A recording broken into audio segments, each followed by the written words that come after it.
Yang sering takut lambungnya rapuh dan mudah luka itu coba makan soto babat atau bakso babat atau gulai tongseng. Nah, daging yang kita makan itu yang namanya babat itu adalah daging lambung. Ya, jadi khas dari babat itu dagingnya alot, ulet. Bahkan kalau masaknya belum matang benar itu kita gigit beberapa kali pun tidak akan bisa kita robek. Ya, demikian juga lambung kita. Lambung kita itu kira-kira tebalnya itu antara 5 mili sampai 7 mili. Memang panjangnya hanya 20 cm. Tetapi ketika nampung makanan, rata itu kira-kira bisa nampung makanan 2 sampai 4 liter. Jadi selain kuat juga melar. Bahkan ketika lomba makan itu, ketika dalam kondisi ekstrim, lambung itu bisa nampung sampai 14 liter, sampai menggembung gede banget tuh bisa. Ya, daya distensi lambung itu sama kuatnya otot lambung itu karena memang udah teruji dari dulu nampung makanan, sudah sejak kita kecil dulu. Ya, kalau kita makan babat itu berarti daging lambung lah. Kalau kita makan iso, yang namanya iso, daging iso itu berarti usus halusnya. Ya, jadi itu gambaran sederhana saja supaya teman-teman nggak khawatir. Ya, karena lambung kita itu sebenarnya memproduksi asam lambung.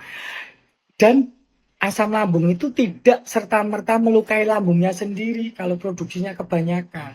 Selalu ada faktor-faktor yang mendasarinya gimana lambung itu bisa erosi, iritasi, lecet, atau terjadi tuka atau ulkus. Ya, faktor-faktor umum yang paling mendasari itu kalau sering makan obat pereda nyeri, AINS, anti-inflamasi non-steroid drugs. Ya, misalnya obat pereda nyeri golongan apa saja, dari golongan Antakin, asamefenamat, diklofenak, etoksirokip, kemudian piroxicam, meloxicam, dan lain-lain. Kebiasaan makan itu tiap hari minum obat itu. Dan belum makan, jadi nggak dilambarin makan dulu. Obat-obat tadi sifatnya menekan namanya prostaglandin. Prostaglandin itu yang membuat kita bisa merasa nyeri. Nah, penekanan prostaglandin itu membuat dinding mukosa lambung itu jadi menipis.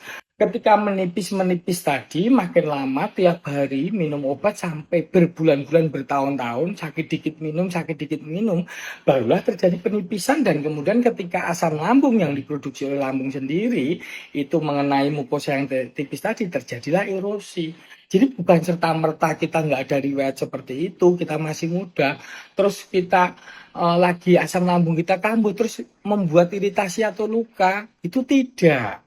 Jadi jangan khawatir, yang penting hentikan kebiasaan minum obat pereda nyeri hanya kalau sekedar nyeri sedikit atau kalau kita kelelahan. Atau kalau terpaksanya minum obat pereda nyeri, silahkan sebelumnya dilambarin antasida dulu atau sukralfat dulu kalau memang ada riwayat gangguan asam lambung.